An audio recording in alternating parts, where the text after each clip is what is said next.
Hey, are you gay? I might be. I might be a little gay. Are you sure, though? I guess I don't know. I guess I'm not certain. Why does this feel so canned? I love it. So, WikiHow Relationships has a quiz for us. It's a WikiHow It's quiz. A WikiHow quiz. I'm going to ask you some questions from this WikiHow quiz that's titled Am I Gay Quiz? And let's just fill this out as we go and find out if we're gay. All right, let's do it. Okay. Here we go. Have you ever had feelings for a same-gender close friend? Yes, I'm dating one. I guess not same gender. Not same gender, but... Yes. See, this is complicated because there's already some assumptions in here about gender. But this is a very gender normative. So the answers that you have available, I think so. That's why I'm taking quiz. Wait, that's the difference between friendship and a crush. Too That's relatable. actually going to be my answer. Don't think so.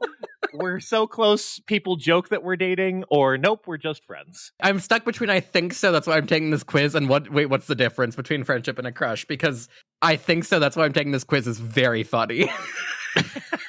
I'm picking that one, I think so. Okay, locking it in. Locking it in. Have you ever kissed someone or wanted to kiss someone of the same gender? Yes. The answers here, I should just get to the answers. Definitely, and it was great. Haven't done it, and I want to try. Yeah, but I'm not sure how I felt about it, which is what I'm going to answer. And nope, not interested. Okay, it won't let me advance on the quiz on my end, so I guess I'm just going to have to go along with the questions here. Okay, definitely, and it was great. Absolutely. Okay, how do you feel about queer characters in TV shows and movies? Oh, I've totally watched shows just for the queer ships and storylines. Feel like I can identify with queer characters. I notice queer characters, but I don't feel strongly about them. Or I like the positive representation, but they don't stand out to me. We've both watched The Owl House, and I've watched Has Been Hotel. I think that I'm there for the queer ships. I specifically... Have you watched Nimona yet? On Netflix? Yeah, I have watched Nimona. Yeah. I think we both go for... If it's gay, it's more likely to get our eyeballs than... Yeah. When someone asks you who you're crushing on, a name comes to mind immediately, and it's someone of the same gender. I make up a name and pick someone at random. I literally don't get the big deal about crushes, or I talk about someone of the opposite sex who I'm generally crushing on. Hey, is aromantic, asexual going to be one of the results for this? Because I'm starting to get a vibe here. Yeah, a little bit. Yeah, I don't know. We'll see. So it was... A name comes to mind immediately when someone asks who you have a crush on.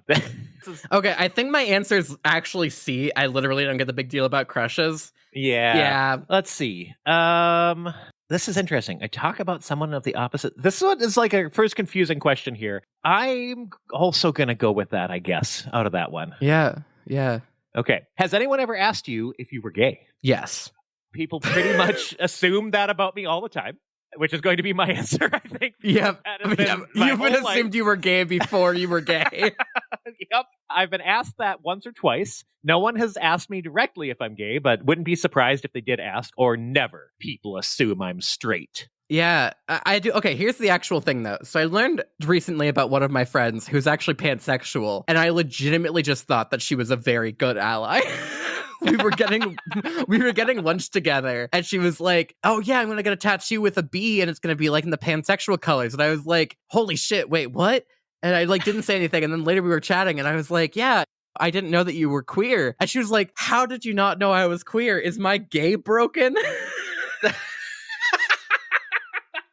Okay, that's the episode title right there. We've already got it. Is my gay broken? That's really good. So I think we both, though, landed on people pretty much assume that about me all the time. Yeah. When you imagine being in a relationship, what do you picture? I can only see myself with someone of the same sex. I'm not sure. Any gender seems okay. That's going to be I'll probably be with someone of the opposite sex, or I can only see myself with someone of the opposite sex. I do have to say, I told Andre the other day, I was like, "Andre, I might be a little bisexual." And Andre goes, "What makes you say that?" And I said, "I really like girl dick." And they look at me and they go, "Anna, that's very gay of you to say." So I think I'm probably only going to imagine myself with someone of the same sex, or rather same gender. I like that. How would you feel about identifying as gay? Yeah, that feels right. This is pretty, that feels right. It honestly makes me a little nervous, but also fits. I'm not sure how I feel, or no, I really don't think that's me. Oh, here's a funny one. It does still make me feel a little nervous. It's so weird. Yeah. I still feel quite new to the experience. No, I totally get that. And actually, I don't actually really like the term gay for myself. I say it jokingly, but actually, no. Gay is a very patriarchal, masculine type of term. I actually prefer the term lesbian for myself, or another sort of generally queer, something like that. Gay is not necessarily how I would describe myself. Okay. I'm not sure how to feel is probably how I would answer that. That makes sense. Have you ever felt attracted to someone of the same gender? Yes. Wait, we're halfway through this quiz and I feel like we're cycling on the same questions. The answer is yes. Oh, but the second answer is yeah, but everyone has, right? Which I think is a funny one. That is People funny. of the same gender are just objectively more attractive. Oh, that's true. A cool answer. No, very true. Women are objectively more attractive. All right. Or nope. This is a funny quiz. I'm going with yes for my answer here, but I think everybody's objectively attractive. That's why I decided that Pan was the right fit for me, because everybody's hot. Fair. All the time. Everybody's hot. Everybody's hot. How do you feel about dating someone of the opposite gender? I'm not interested. It would feel like a chore. Yeah, a little Okay? bit. Yeah, a little bit. I wouldn't mind, and I've either wanted to do it or have done it. Maybe, but I'm not really interested in anyone, or I definitely date or have dated someone of the opposite gender. So I have dated someone of the opposite gender, and it sucked, and it Right. felt like a chore. So yeah, I'm not interested. All right. Where do I fall in this? I wouldn't mind. I've either the opposite gender. Yeah, you've done that. You've been there. Hey, I was married to somebody of the opposite gender. I think that did happen. If I remember right, I'm pretty sure that did happen. Come to find out, do you ever fantasize about being with someone of the same gender? Yeah, pretty often. Sometimes, yes, but I'm not sure I'd actually end up with someone of the same gender or no. God, there's a lot of self-doubt in this quiz. Yeah, but I really don't know if I would end up with someone. It's really hot, but... Those answers are going to lead to some stupid thing like, you might be gay, check up again You might be gay. later. Yeah. Read this WikiHow article. Yeah, this WikiHow article is actually just a Magic 8 Ball. Ask again later is going to be the response. Ask again later. The WikiHow article it leads you to is how to become gay. The WikiHow article it leads you to is what is an egg? I'm imagining we're both going to have pretty often in this one Yeah, here. pretty often, yeah. Yeah. When you imagine kissing or being intimate with a future partner, how do you feel? Again, This is a very asexual. Yeah. I know, isn't that interesting? Yeah. As long as I'm with someone I really like, that sounds great. Good, question mark. I can't imagine that. You'd think I'll ever want that regardless of gender. Yep, that's the most arrow ace answer of them all. I'm too young for that. Now that's a new spin on this, WikiHow. Yeah. Why? I'm too young for that. Okay. I'm too young to be kissing future partners. This feels like I am a 12-year-old Christian lad who is trying to figure out if I'm gay or not. And, oh, no, the Bible tells me I'm too young for that. What do I do with my purity ring? As long as I'm with somebody I really like, that sounds great. That's just how honestly. I feel. Good, I guess, is such a hilarious answer. Yeah. Yes, my answer is good. Whatever. I'm in a long-term relationship right now, but it's fine. It's fine. Smooching, fine. It's good. If you scroll through your feed or FYP, hey. For you, Paige. Oh, thank you. God, I needed I knew I needed your brain on that one. Do you see content from queer creators? Yeah. We were just talking about a queer creator. Shout out to Funky Frog Bait, who I have just started watching today, but we have many that we love. Yeah, many, in fact. Frey, our editor, shout out Frey. there too. Hell yeah. Go check out Frey stuff. So, yep, you got me. I think we're both saying, love those queer content creators. Yeah. Flash forward 5 years. Okay, we have to think ahead. Okay. How likely is it that your partner is the same gender as you? Okay, this is not a great question if you're in a relationship, WikiHow. Okay, again, my partner is not the same gender as me. Possible, but not super likely? I don't know. Okay, very likely, pretty likely, possible, but not super likely, or not very likely. Yeah, I mean, I'm going to say the same. Possible, but not super I don't know. I don't know. I don't know what we're 45-year-old like, Cam is going to be into. I'm We'll poly. figure that out. Maybe I end up with a woman. I don't know. You end up with a whole polycule. You know what? I'm going to have a harem. Yeah. I just had a flash of anime girl harem Anna in my head, and it was funny and distracting, and I was, yeah. Oh my god. Also, sorry, everyone. If I cough, I'm getting over being sick, and my laugh, it aggravates my lungs, so I'm sorry if I'm coughing. Frey will get most of them, but the problem is the laughing, what we would like to keep in there, so there might be a little cough laughing. Would you be comfortable using an LGBTQ dating app? Absolutely. I've already downloaded one. Okay, there you go. I'm open to giving one a try. I don't know. I don't recommend Grindr. No, I've heard that. Yeah. Listen, okay, to all my trans femmes out there, do not do Grindr. I logged into Grindr for like literally 2 seconds and was bombarded with harassment messages and dick pics. Unless you're into that. Nope. Yeah. Bad. It was real bad. A good curated LGBTQ dating app. Okay, we're 2 questions away from the end here. Are there a lot of LGBTQ plus individuals in your friend group? Okay, I'll read out the answers because if you're playing along at home, this is good. Absolutely, lots of my friends are queer. A few friends of mine identify as LGBTQ. Not really. Most of my friends are straight. Or nope, my entire friend group is straight. I have news for you. If you're taking this quiz, your friend group is not entirely straight. Look to your left, look to your right. You're the gay one. One of you is a woman. Yeah, these days, I feel like everybody that I hang out with is some form of queer. Yeah, absolutely. The straight folks are the odd ones out, which is great. Yeah. Okay, last one. This is great. What a good question. What inspired you to take this quiz? I think I might be gay and I want some extra validation. That's great. Yeah, I identify with aspects of the queer experience, but I'm not totally sure where I stand. I'm just curious about the result I'll get, or I want to confirm that I'm heterosexual. Damn it. It doesn't say I am a Puritan Christian. I want to know I'm heterosexual and going to heaven. No gay sex in hell for me. Oh.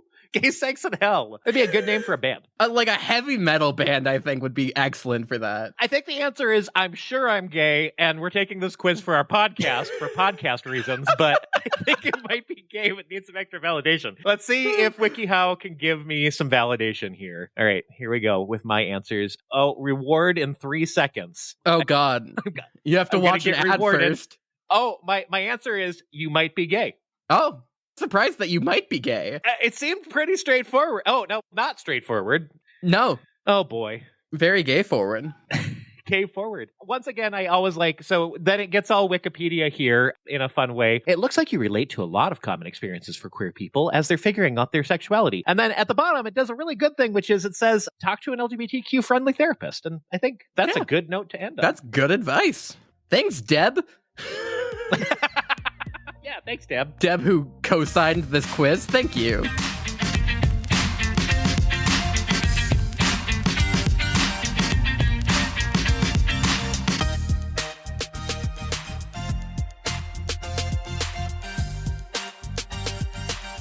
Hi, I'm Anna, a part of a transgender system. And I'm Cam, your dad. And this is The Transgender, a podcast chronicling our transition. And a cisgender man learning how to support it. Hi. Holy shit, you guys. Very different responses. We have very much not spoken to each other in the last month, and we definitely have not recorded in the last month. It's really nice to see you virtually and have an opportunity to chat. Yes. It has been far too long, everyone, because this is not the first time that this has happened to us, but life can get a lot for the two of us being very busy individuals, as I'm sure a lot of you understand as well. It gets busy. We would love for this to be our full-time job, but it is not. We both have multiple jobs and multiple life commitments, and sometimes it gets in the way of podcast. It does, which is unfortunate. But I have to say, thank you all for sticking with us. And Cam, it is so good to see you. It's good to see you too. The last time I saw you, I was so sick, I could not see more than 5 feet in front of me. It was real bad. Yeah, and the last time I saw you, we were, as a community, rallying around some issues. And part of our update is just our community, which is extremely, I shouldn't say extremely, but is very transgender friendly. And we consider it a trans refuge city and a trans refuge state. There's been some really emotionally jarring rifts in our community that we have been working hard to address or heal ourselves in ways, just knowing that it's really traumatizing when transphobia is happening on your doorstep or people are hurting, because no community does community perfectly. No. And I want to be clear, too, that we're not just talking about Duluth. We're talking about the No, trans community, especially the whole here. world. Yeah, Yep. and the whole world. And I know that all of us are hurting and all of us are struggling. I don't think that will ever probably change for any of us, but especially now when community is very fractured, it's important for us to find our ground, lift each other up, and continue moving forward. I'll be the first to say community is really fucking hard. It is. It's harder than you think sometimes, because you're like, man, I love all these people dearly, and I would throw myself in front of a bus for any of these folks. And also bringing everyone together and having commonalities. We're all individual human beings with interests and desires and lives and trauma, lots of trauma in this community. Plenty of trauma. Communities. And it makes bringing everybody together on the same page really challenging. And so that's just what has been anchoring us down, and part of what has made it really hard to find the energy to do this podcast, even though I think we both find this pretty soul-filling as well. Yes, and very important. We know how important it is to all of you, and I also want to say that it's very important to us. This is one of the few times that Cam and I get a chance to speak together, even though we're father-daughter. Life is a lot sometimes. So I guess to be a little more specific, so something that happened is I got a new job. I'm super excited. I'm enjoying it so far. We keep you updated with that and stuff as much as we can. But I'm also working full-time, and that can be really hard for us to find the space and energy to do this podcast, as well as all of my other commitments with Trans Northland and everything. And meanwhile, I'm not working full-time anymore now. I also experienced a transition in the last couple of months and am piecing together like 8 different things. And that feels harder than having one job you can show up to and just know what your life is going to be like. My life looks a little different every single day. And so by the time that Sunday or Saturday when we usually record rolls around, the energy in the room tends to be a lot less than it was 6 months ago or so. Yes. The other thing, too, is, as we said, community's hard. And as community leaders in this space, in this community, it has been really hard to see our community suffering so much. I know personally that's true. And I'm sure, Cam, that it's true for you as well, because I've seen the hurt that's been happening. And I'm not going to name specific names or talk about specific things, because this is not the place for that. This is a fun, friendly, loving podcast where everyone is welcome, regardless of the situation. And so I just want to say to our community in Duluth here who has been hurting and suffering, I see that, and I am doing my best to make sure that we can get to a better spot. But also, please bear with me, as I know all of you know that community is hard. And to the world abroad who isn't in this tiny circle of Duluth and Minnesota as a whole, I can also see that harm is being done to you all. And I don't know if we've taken a specific stance on this, but free Palestine, free Gaza. Yeah. The world is hurting just as much as we are. Boy, that's a whole nother podcast that isn't our podcast in politics, but we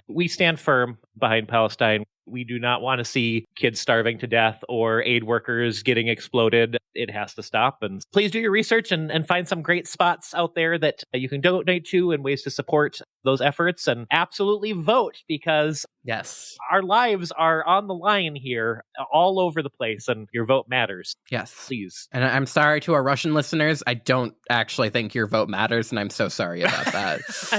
Unfortunately, you're in a system where that may not actually matter. But in the U.S., US and Europe, your vote does actually matter here. Smile. And Australia and New Zealand, where we have a lot of listeners. Australia and New Zealand, yeah, where a lot of our listeners are. Hi, friends. We see you. I just want to echo what Anna had said. A lot of our local peeps listen to our podcast and have been extremely supportive, and we wouldn't be able to do this without that initial community yelling around us. And we just need you all to know we absolutely love you. Please call us and talk to us anytime that you need help. This is all of us together, and we want to make this the community that really is the best place for anyone experiencing gender in their lives to be, regardless. So thank you all, and thank you for letting us talk a little bit about community and life, because it's been a while and we need to get caught up. We'll see if we post this video. I just got teary-eyed. Yeah, exactly. Oh boy. So Cam, we've been doing some fun trainings recently. Oh yeah, I want to talk about that too. Yes, please do. Please do. I just wanted to mention, so we have said for a while, we are providing trainings for folks who want to get a little more engaged in what we're talking about. And we actually picked up a contract with the local hospital to provide an ongoing series of trainings, which has been really fun. Another thing, though, in our lives that has been taking up a lot of our brain space. And Yes. so please reach out to us if you have training needs and want our voices at your table, because we love to do it. It's really fun. Yes. And so something that I want to bring to the table, we do a wide variety of trainings, and I personally think about gender basically constantly. It's always on my brain. Cam can affirm this. I think from the time I was like 19, I was starting to speak about gender in my sleep. And maybe Andre could actually confirm that. I don't know. Do I talk about gender in my sleep? Their response was shrug. So we'll see what that means. Okay, there we go. In our trainings, we do Trans 101, which is basically, what is a trans person? How do we work with them? What do we do? We also do medical provider trainings, which has been super awesome to be doing with this hospital. And another part of this is I do a lot of trainings for colleges and stuff like that. And I talk about gender in the classroom and what that might look like. And one of the coolest things that has come from that is my idea of gender has exploded. I have so many big ideas, and I want to share them with you all. I'm going to start off with, if you have not listened to our sexuality and gender episode, you can listen to the cut version down. Please go and do that, or remind yourself right now. Pause this episode. But pause. Pause here. You can come back later. Pause here. Yes. You need that foundational information from Anna.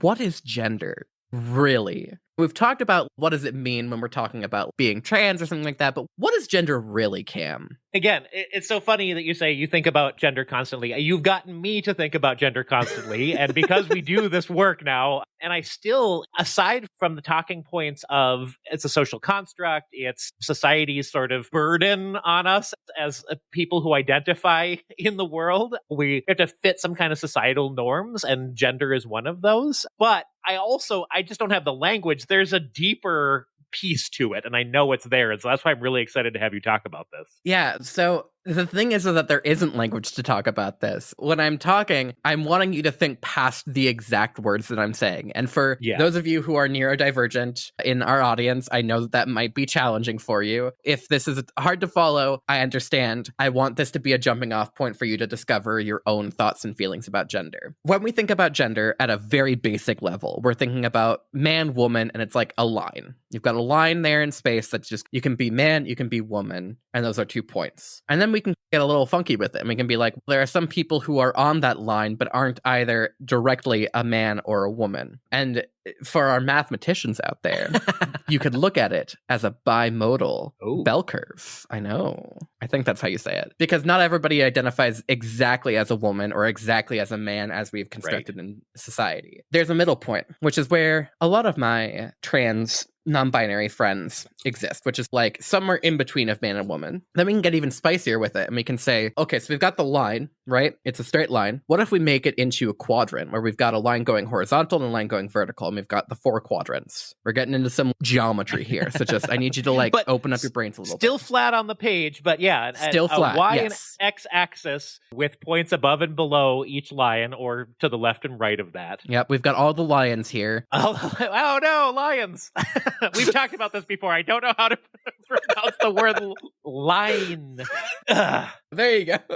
You're getting so much better at it. I just love to make fun of you for it. No, it's good. It's classic canism. Yeah, we're still flat on the page here. So when we're talking about that, then we can start to talk about the elevated states of having no gender and having a lot of gender. And so for me, I have a lot of gender, but it's neither really male. It's not really male at all. It's a little bit female. I've got a lot of gender. Cam, you also have a lot of gender, but it's not directly on the male side. It's still split a little bit into the center. Determined later in my life here that I firmly am a cis man, and I know that in my soul, but I also love to deconstruct social norms, and I'll do things that may not seem as masculine. And that's okay. And that's part of what makes me feel euphoric. And then we've got people who feel very little sense of gender. Agender folks who just, it doesn't matter where they necessarily side, if they are more masculine or if they're more feminine, they just don't feel gender, which is totally fine. Yep. A-okay. So when I was talking a little bit about how I feel a lot of gender, but I'm not necessarily feminine, I'm feminine, but I'm not really female. That's when we get into 3D space. So now we are no longer on a flat page. We're getting into, we've got a y-axis, an x-axis, and a z-axis. Yeah. If you stuck the whole chart into a cube, three-dimensional space. And this is where we get into, we've got the masculine, we've got the feminine, we've got the amount of gender that you feel, and then we also have how you experience that gender. You can have a lot of gender and not experience it at all. Or you can have no gender and experience a lot of that feeling. So when we talk about that, I'm sorry, I just wanted to dig into that a little bit because I'm trying to think of like tangible examples. If you are extremely gender and don't experience gender, that's probably what we would call like normative cis behavior in our current society. Like I'm a man and I drink Budweiser and I live my life. There's no more thought about gender beyond that part of things. I think that's where that lives in that continuum. Okay. Yes, pretty much. But I also want to be very clear to all of my folks like myself who are even more off of this 3D spatial reasoning that I'm going to get to you. So do not fret yet. I'm going to talk about this. But we're working in the 3D right now, which is we've got the masculine, we've got the feminine, we've got the I experience gender, I don't experience gender, and then we've got the, I guess we can call it like the thinking about gender spectrum there too. Yeah, I like that. I think about my gender. I have grappled with it a little bit, things like that. And so as an example, because I know a lot of kids listen to our podcast isn't necessarily for kids, but I won't tell if you won't tell. We know you're out there. Yeah, we know you're out there. Can't deny it. We can't stop you from listening. No, just if you can. I understand that it's not always safe, but if you can, let your parent know at least.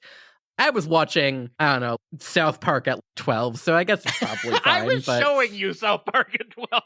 Yeah. I'm a different kind of dad. Sorry. Off topic. Back to gender. Someone who is experiencing gender, or someone who's maybe on one side, like a masculine person who experiences, I'd say like an average amount of gender, probably isn't experiencing a lot of gender, isn't experiencing no gender, like somewhere in the middle there. And someone who is then on either end of the extreme of I think about my gender a lot, or I don't think about my gender a lot. And someone who might think about their gender a lot, but is still in that like masculine and, you know, like experiencing gender, they might be trans still. Cam, I know you're a cis man, you've thought about this, you've grappled with your gender, but someone in a similar position to you might still identify as trans. And so I want to be very clear too of you can exist anywhere in this 3D space and identify as trans or not. It is okay. And how you present is totally different and disconnected from this. Presentation of gender is different from actual gender experience, which is what I'm talking about here. So everybody's kept up with me so far, hopefully. And if you haven't, I understand. This is a lot to think about. Now we're going to get into what does it look like when we're no longer talking about the masculine-feminine spectrum? Because so many people do not experience gender in the same way as masculine and feminine, which is where we get into four-dimensional space. The way that I want you to think about this is you've got a three-dimensional space. Expand that out even more into you've got a three-dimensional space inside of a three-dimensional space. What does that look like? Let's kinda, and for the mathematicians out here, please do not come after me. Don't at me here. Yeah, it's not a perfect metaphor, but I almost think about it in the like spiritual, mythological, philosophical, like the intangibles of human thought. We have the capacity to think about things beyond just it is or it isn't. Yes. Some people don't, and those are the types of people that we're trying to help educate that there's more out there than just the one or the other in all circumstances. But that's how I tend to think about this. Again, it's not a perfect metaphor because I don't want to say it's not a real tangible thing. It's just thinking that goes beyond what we currently have for structured understanding. And I know all of the astrophysicists and stuff are like, the fourth dimension is time. What the fuck are you talking about? Why are you listening to my podcast? This is my podcast. Do your own. We'll have you on to tell us about astrophysics and trans experience sometime. Yeah, Neil deGrasse Tyson, get on my podcast. Tell me about astrophysics. Yes. Please tweet Neil deGrasse Tyson. No, wait. Don't ever harass anybody on our behalf. We don't weaponize our audience. No, we don't weaponize. No, do not go after Neil deGrasse Tyson or anyone. I understand that he's problematic. I get that. Just, it was a joke. This is where we can start to play with what does it actually mean to not have a feminine or masculine gender? What does it mean if I experience gender, but it's not in the same way that other people experience gender? What does it look like if I have a thought about gender, but I don't really think about it? If that makes sense, it just happens to me. This is where we can start to play with the three-dimensional space that we've created and start to distort things of, okay, so we've got this perfectly straight line. What if we bend it a little bit? And so in the middle there's like now a space where it's not necessarily feminine, but it's also not feminine. And this is where I exist. So my gender is fairy. I have said this a couple of times now, and I think people always are a little bit like, what the fuck is she talking about? Yeah. Fairy is not a... Yeah. We lost half the room in our last hospital training when you said that. We had to bring them back around. Nope, This is a real thing. Like, we were...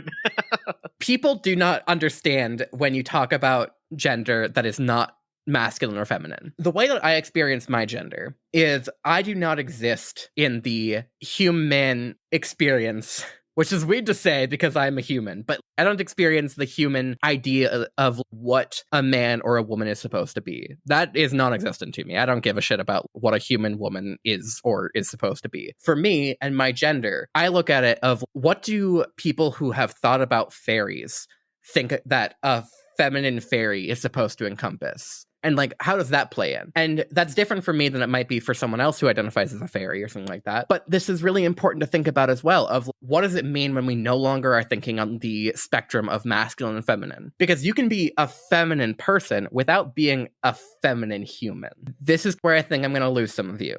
And so I'm giving you a warning now. Just stay with me. I have a point here. This is the weird kind of content warning where we're not getting at anything that you don't want your parents to hear, but it is complicated. It's complicated. Not easy to understand unless you've been thinking and talking about it for a while. Yes. The Apache attack helicopter meme. Cam. It immediately came to mind just 2 minutes ago as we've been talking here, because we...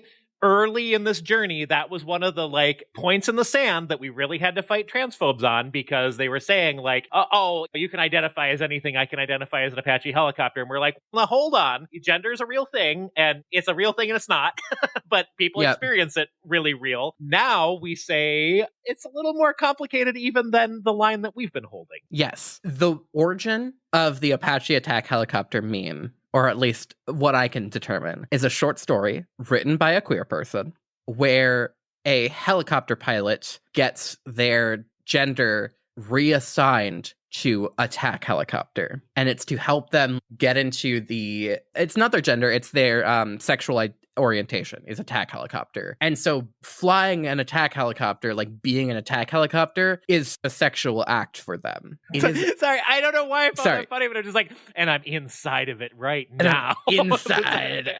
I'm really inside of this. Oh boy. Getting off a little bit of topic here, but if you identify as an Apache attack helicopter, at this point, the talking point is no longer what the fuck, that's very transphobic. The talking point should be, what does that mean to you?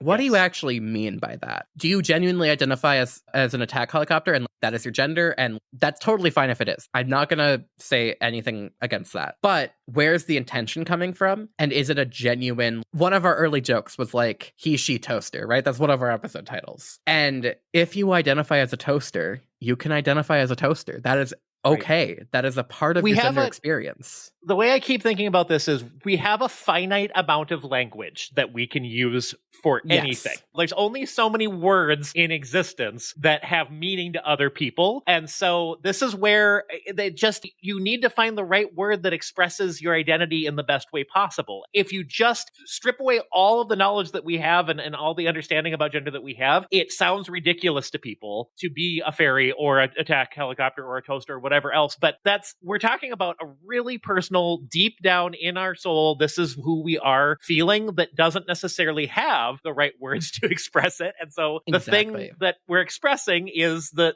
only kind of correlation at the end of the day. It's easier to express to people who have begun to educate themselves and are coming at these conversations with an open mind and saying, okay, and this is me speaking merely for me. I finally just cracked the egg on what being a transgender non-binary person is. Holy crap, there's a whole nother layer. I'm entering the matrix now so that I can get a deeper understanding of you and your identity. Yes. And so many people, first of all, the Matrix is a trans allegory and is perfect, and it came out on Trans Day of Visibility before Trans Day of Visibility was actually a thing. It's amazing. Incredible. The Matrix is amazing. I love that. Anyway, sorry. I could go on a tangent about the Matrix. It's great. It's another episode. Another episode. Something that I really want to get across here, too, is that, like philosophy, this is not something that is ever going to be definite, because humans are not definite. The world is not definite. You cannot be 100% certain of anything, even in physics, which is meant to describe our universe. Gravity is a real thing that happens, but also sometimes it's wonky. and it doesn't match our understanding. That's such an apt correlate, because what we're talking about is there's the 8th grade science version of the thing that we're talking about, and then there's the PhD, I spent 50 years studying this level of it. And so yes, we walk out of 8th grade and the apple fell on Newton's head, and that's how we know gravity exists. And if that's all you've got to work with, any other conversation around gravity is going to sound like mumbo jumbo and an absolute mythology, because things in the world are more complicated than just the apple fell on my head, or I'm a man or a woman. That's what we're really getting into here. Yes. I love it when transphobes are like, go back to basic biology, because basic biology is not as advanced as you think it is. Really, what I'm trying to get across here is, if you are at the point where you finally understand that gender is not just man or woman, and you're starting to get to the point where you're even maybe starting to understand that gender is not just a spectrum of like masculine, feminine, you can start to understand that there are other layers and more complex theories to these things as well. That's really important to understand. And I encourage you all to learn more and continue to do your research and dig into this, and also share your thoughts on gender with other people. Because how do you think philosophy works? You talk about your ideas with other thinkers. And so if you have a group of friends who are talking about gender and stuff, start talking about gender genuinely and openly. And do not take any transphobia, because honestly, you are the master of your own experience, and you are the only one who knows what you experience. Also, I think PSA to all of my people in my life, all of the medical providers who I've worked with, everything. Please stop asking me what fair means. That's not a good question. I don't know what you want me to say there. I was at the doctor's the other day, and this doctor's great. Enjoyed her. I was sick. I needed a doctor's note, whatever. She came in as I was like hoarse from feeling sick and everything. I was like, so what does fair mean? I was like, how much this time is you not got? the time. Also, what? PSA to everybody. I love to share my knowledge. I love to help educate you as much as possible. And also, the question, what does fair mean, is nonsensical. I'm sorry. I love you all, but also phrase your questions better, please. If you're listening to this podcast, you obviously have enough interest in the experiences of other people and of Anna's experience. Again, we don't speak for other people, but we are trying to build some common knowledge and language around these things. And so fair is an example, but we know people who have all kinds of different sets of pronouns. And yes, one of the things that I wanted to say about that too, I guess I'm freewheeling here tangentially, but there's this idea of neo pronouns. We talk about this a bit, being new. And truly this concept that we're talking about has been thought about and written about for all of human history. And again, it's more complicated. If you talk about a third gender, that's how a lot of cultures sum it up. The actual discussion is in the level of the thing that we're talking about. This is not brand new, like Anna's creating a new science out of this. This has been talked about and researched and thought about thousands and millions of years.